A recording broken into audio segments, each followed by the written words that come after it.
하나님 말씀 신명기 32장 3절에서 5절 말씀입니다. 신명기 32장 3절에서 5절의 말씀입니다. 신명기 32장 3절에서 5절의 말씀, 우리 한 목소리로 함께 봉독합니다. 내가 여호와의 이름을 전파하리니 너희는 우리 하나님께 위엄을 돌릴지어다. 그는 반석이시니 그가 하신 일이 완전하고 그의 모든 길이 정의롭고 진실하고 거짓이 없으신 하나님이시니 공의로우시고 바르시도다. 그들이 여호와를 향하여 악을 행하니 하나님의 자녀가 아니요 흠이 있고 삐뚤어진 세대로다. 아멘. 오늘도 우리 주님과 함께 동행하시는 우리 모든 성도님들, 우리 하나님께서 하늘의 크신 은혜와 평화 가득 부어주시길 주님의 이름으로 간절히 기원합니다. 오늘 본 말씀 통해서 의로우신 하나님, 삐뚤어진 세대, 이런 제목으로 함께 은혜 나누도록 하겠습니다. 신명기는 반복해서 말씀드린 것처럼 이스라엘 백성이 가나안 땅을 목전에 두고 하나님께서 모세를 통해 이 출애굽 2세대와 다시 한번 언약을 갱신하는 그런 이야기를 다루고 있다 반복적으로 말씀을 드렸습니다. 그래서 모세는 율법을 다시 한번 이스라엘 백성들에게 들려주고 그 말씀 앞에 순종할 것을, 그리하여 하나님의 백성으로 생명을 택하고 우리 하나님과 함께 가나안 땅에서 온전한 하나님 나라 삶을 살도록 그렇게 촉구했습니다. 그런데 이제 이 모세가 그 모든 과정에서 마무리 반언을 할 때 우리가 이제 충격적인 이야기를 하나 듣게 됩니다. 여호와께서 마지막으로 모세에게 하셨던 말씀이 있는데요. 그 말씀이 어떤 내용이냐? 31장 한번 보겠습니다. 16절 17절 말씀인데요. 31장 앞으로 한 장 넘겨서, 또 여호와께서 모세에게 이르시되 너는 네 조상과 함께 누우려니와 이 백성은 그 땅으로 들어가 음란히 그 땅의 이방신들을 따르며 일어날 것이요 나를 버리고 내가 그들과 맺은 언약을 어길 것이라. 내가 그들에게 진노하여 그들을 버리며 내 얼굴을 숨겨 그들에게 보이지 않게 할 것인즉 그들이 삼킴을 당하며 허다한 재앙과 환난이 그들에게 임할 그때에 그들이 말하기를 이 재앙이 우리에게 내림은 우리 하나님이 우리 가운데 계시지 않은 까닭이 아니냐 할 것이라. 모세에게 주신 마지막 말씀이 무엇이냐면 이스라엘 백성이 가나안 땅에 들어가서 하나님과 맺은 언약을 어길 것이라는 얘기를 하셔요. 지금 출애굽 2세대와 언약을 맺었잖아요. 갱신하셨잖아요. 그런데 마지막으로 하신 말씀이 그들이 그 땅에 들어가서 틀림없이 그 약속을 스스로 파괴할 것이다, 이렇게 얘기하세요.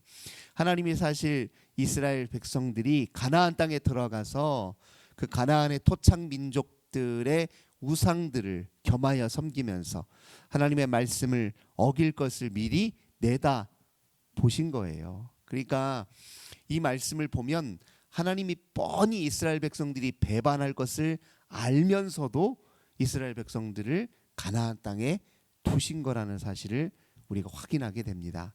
그래서 모세에게 어차피 그들은 들어가면 언약을 배반할 것이니 너희가 마지막으로 모세에게 일컫는 겁니다. 네가 마지막으로 그들에게 그들의 머릿속에 꼭 기억해야 될 노래 하나를 들려줘라 라고 이야기합니다. 그 노래라는 말은 이제 이스라엘 백성들이 가나안 땅에서도 모세가 마지막으로 유언한 내용을 기억하고 계속 회상하도록 그렇게 그들에게 노래 하나를 지어서 마지막으로 들려줘라, 그런 뜻이거든요. 그래서 마지막으로 들려준 그 노래가 뭐냐면 32장의 이야기예요. 32장의 이야기를 이제 간략하게 몇 가지로 이제 요약을 하자면, 우선 32장 1절과 2절, 오늘 우리가 읽었던 3절과 4절까지 다시 한번 보겠습니다. 하늘이여 귀를 기울이라, 내가 말하리라. 땅은 내 입의 말을 들을지어다. 내 교훈은 비처럼 내리고 내 말은 이슬처럼 맺히나니 연한 풀 위에 가는 비 같고 채소 위에 단비 같도다. 내가 여호와의 이름을 전파하리니 너희는 우리 하나님께 위엄을 돌릴지어다. 그는 반석이시니 그가 하신 일이 완전하고 그의 모든 길이 정의롭고 진실하고 거짓이 없으신 하나님이시니 공의로우시고 바르시도다. 첫 번째 노래의 주제는 무엇이냐면 하나님은 의로우시다는 거예요. 선하시고 의로우시고 자비롭다는 겁니다. 그러니 이스라엘 백성들이 가나안 땅에 비록 배반할 걸 뻔히 알면서도 그들을 가나안 땅에 두신 이유는 무엇이냐면 그들을 가나안 땅으로 보내는 하나님은 의롭고 선하시고 공의로우시기 때문에 그렇다는 거예요.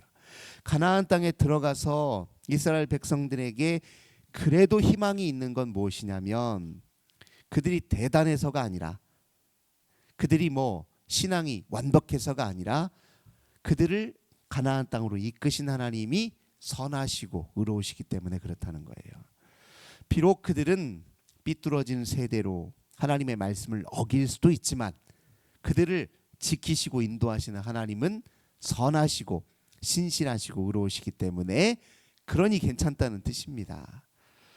이게 우리는 하나님 앞에 늘 이렇게 어리석고 무지하고 때로 이렇게 하나님 앞에 하나님 가슴을 이렇게 찢는 일을 함에도 불구하고 우리를 사랑하시는 하나님이 선하시니까 그러니 우리 인생에 희망이 있는 것이고 우리 인생에 다시 기회가 늘 생기는 것이고 우리가 깨닫고 회개하기만 하면 언제든지 우리 인생에 새로운 변화가 나타날 수 있는 것이라는 뜻입니다.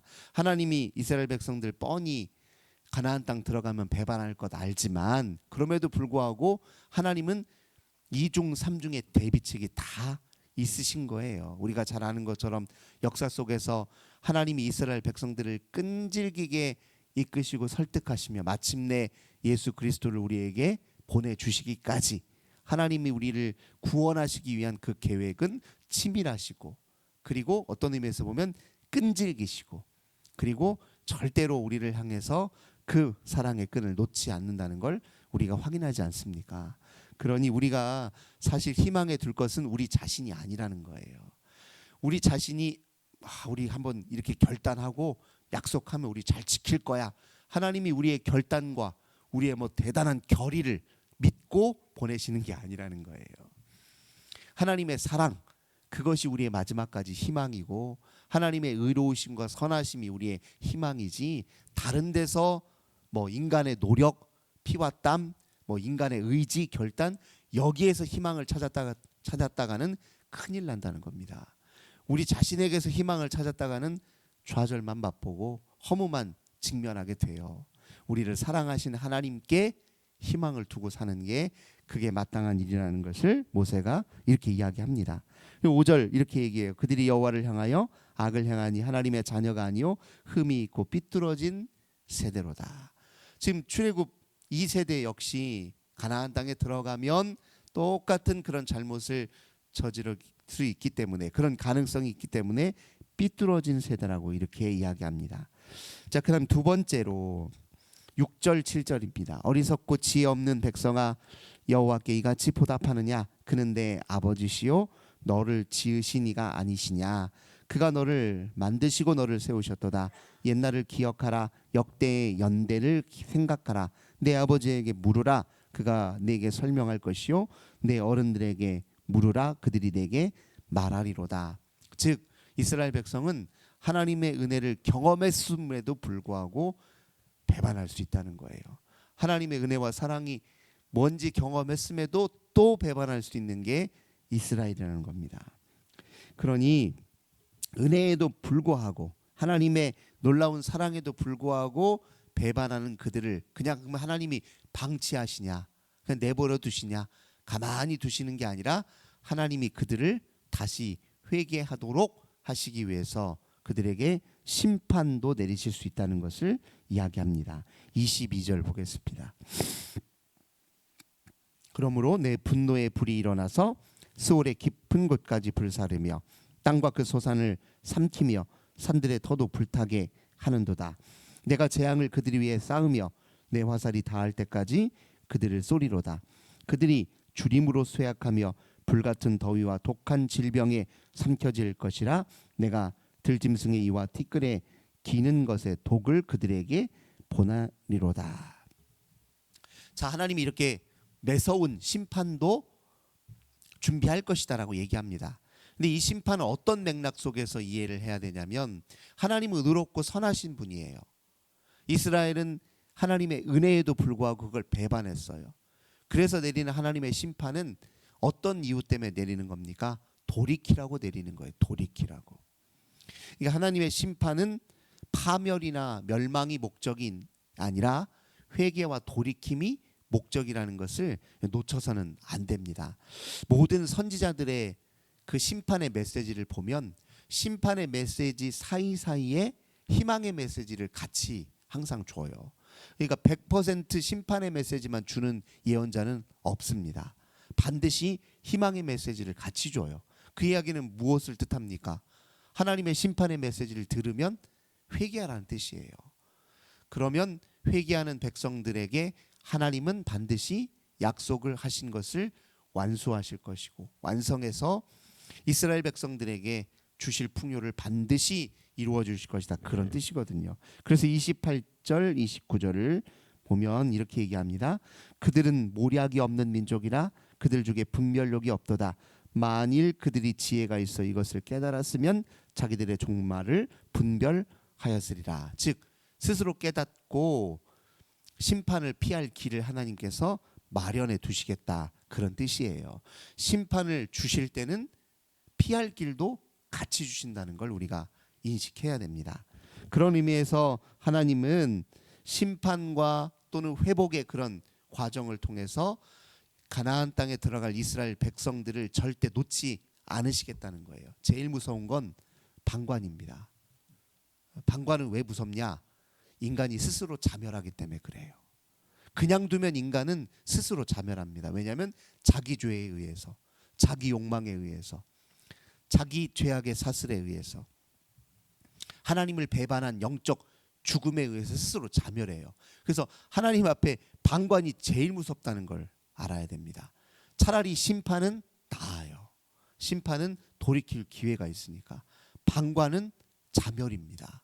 그래서 하나님이 심판하시겠다는 뜻은 다른 말로 하자면 절대 포기하지 않겠다 이런 뜻이에요.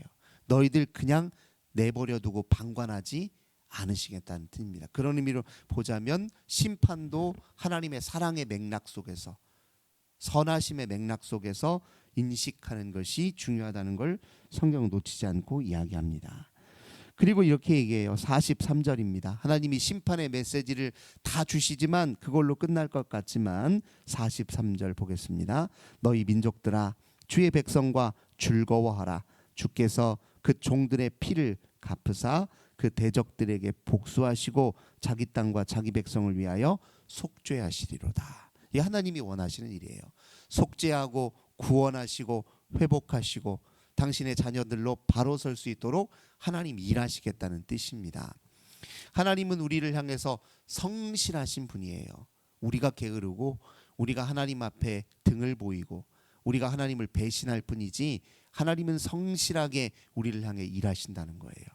그것을 마지막 모세의 이 노래를 통해 이스라엘 백성들에게 그걸 계속 환기시키고 기억하면서 그렇게 늘 다음 세대들에게 계속 전수할 것을 요구하고 있는 것입니다.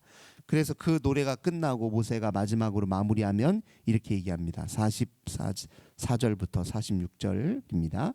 모세와 눈의 아들 호세아가 와서 이 노래의 모든 말씀을 백성에게 들리니라. 모세가 이 모든 말씀을 온 이스라엘에게 말하기를 마치고 그들에게 이르되 내가 오늘 너희에게 증언한 모든 말을 너희의 마음에 두고 너희의 자녀에게 명령하여 이 율법의 모든 말씀을 지켜 행하게 하라. 자, 이 노래를 들려주면서 그러므로 우리들에게 앞으로 이런 일들이 벌어질 수 있다는 걸 미리 다 예고해 주신 거예요. 은혜를 알면서도 배반하는 일이 벌어질 수 있지만 하나님이 돌이키기 위해서 일하실 것이고 역사하실 것이다. 이 사실을 알고 대비하면서 율법을 지키는데 힘쓸 것을 모세가 마지막으로 그렇게 이스라엘 백성들에게 촉구하면서 신명기가 마무리됩니다. 정작 이 신명기의 마지막 이스라엘 백성들에게 호소했던 모세는 가나안 땅에 들어갑니까? 못 들어갑니까? 못 들어가요. 참 모세 입장에서 보면 하나님 너무 야속하지 않으세요? 고생고생해서 이스라엘 백성들 함께 광야 생활 다 지나게 하시고, 그리고 이스라엘 백성들이 그렇게 광야 생활 내내 모세를 얼마나 원망하고 불퉁불퉁 됩니까? 그 모든 거 다 감수하면서 여기까지 인도하고 마지막 하나님 메시지까지 다 전했는데 정작 자기는 못 들어가요. 자기는 못 들어가요. 얼마나 모세 입장에서 보면 얼마나 야속하냐고요. 근데 하나님은 왜 모세를 가나안 땅에 못 들어가게 막으셨을까요? 여기 이유는 정확하게 나오지는 않습니다. 물론 앞서서 사건 하나가 있긴 있었어요. 예를 들면 이스라엘 백성들이 물이 없어 또 원망하고 하니까 이 반석 위에 지팡이를 대라 했는데 모세가 막 화가 나가지고 반석을 지팡이로 딱 내리친 그 장면을 이제 하나님이 노하셨거든요. 모세에게. 근데 그게 이유라고 보기는 어렵지요. 모세가 그 반석을 지팡이로 때렸다? 그거 하나 때문에 모세가 요단강에 못 들어갔다? 요단강을 건너 가나안 땅에 못 들었다? 그것보다는 제가 생각하기에는 모세가 가나안 땅에 들어가는 순간 이스라엘 백성들은 모세를 왕으로 삼기 위해서 애를 쓸 거예요. 모세를 마치 신처럼 떠받들고 왕으로 삼아서. 그러면 이제 둘한테 모두 다 해가 됩니다.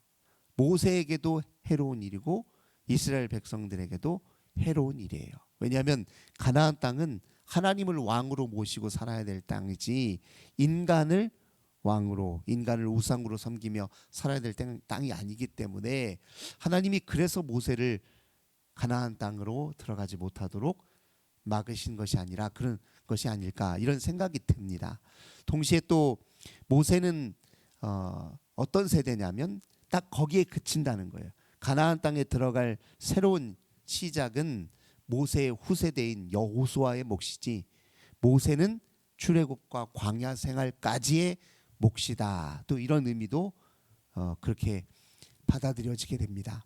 그러니까 모세가 가나안 땅에 들어가지 못하면서 이스라엘 백성들에게 했던 마지막 말이니까 얼마나 더 간절하고 애타겠어요.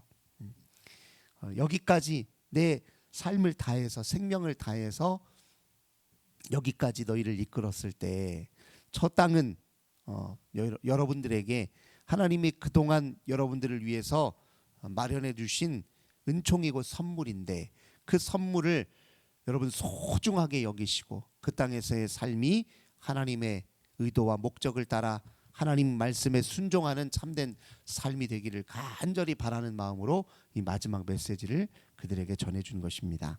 그러면 그 심정으로 사실은 오늘 우리들에게도 주는 거예요. 우리 전 세대가 또는 우리 앞선 세대가 우리에게 믿음을 전수할 때 모세와 같은 심정 아니겠어요? 모세와 같은 심정. 그런 심정으로 이 믿음의 진리가 우리들에게 여태까지 전수된 거예요. 그러니까 우리에게 전수된 믿음을 우리가 앞선 세대들의 눈물과 희생과 그리고 자기 삶 전부를 다한 그런 끊임없는 우리들에게 전해지는 그 수많은 역사의 산물이라는 것을 우리가 잊어서는 안 될 것입니다. 그러므로 오늘 우리에게 주어진 이 믿음의 소중함을 다시 한번 우리가 마음에 새기시고 오늘 우리가 믿음 생활을 열심히 하는 것은 못다한 이전 세대의 그런 모든 삶의 여정을 우리가 이어가는 그런 심정으로 오늘 믿음을 지켜야 된다. 다시 한번 마음에 새기시는 저 우리 모든 성도님들 되시길 주님의 이름으로 간절히 기원합니다. 좋으신 주님 감사드립니다. 모세가 마지막 이스라엘 백성들에게 권고하고 눈물로 호소한 것처럼 또 자기 삶을 다해서 그 모든 메시지를 준 것처럼 우리 하나님의 믿음을 지킨다는 것, 그 말씀에 순종하며 산다는 것은 얼마나 우리에게 값지고 소중한 일인지 다시 한번 마음에 새깁니다. 그것만이 우리에게 살 길이고 그게 곧 우리의 생명이고 그 외에 다른 길은 스스로 패망하는 길임을 저희들 다시 잊지 않고 오늘 믿음 위에 굳게 서도록 은혜 베풀어 주옵소서. 주 예수님의 이름으로 간절히 기도드립니다. 아멘. 하늘에 계신 우리 아버지여, 이름이 거룩히 여김을 받으시오며 나라의 임하옵시며 뜻이 하늘에서 이룬 것 같이 땅에서도 이루어지이다. 오늘날 우리에게 일용할 양식을 주옵시고 우리가 우리에게 죄 지은 자를 사하여 준 것 같이 우리 죄를 사하여 주옵시고 우리를 시험에 들게 하지 마옵시고 다만 악에서 구하옵소서. 대개 나라와 권세와 영광이 아버지께 영원히 있사옵나이다. 아멘. 오늘도 우리 헌어들을 위해서, 가정의 자녀들을 위해서, 교회와 또 나라와 민족을 위해 함께 기도합시다. 주님 감사합니다. 오늘도 저희들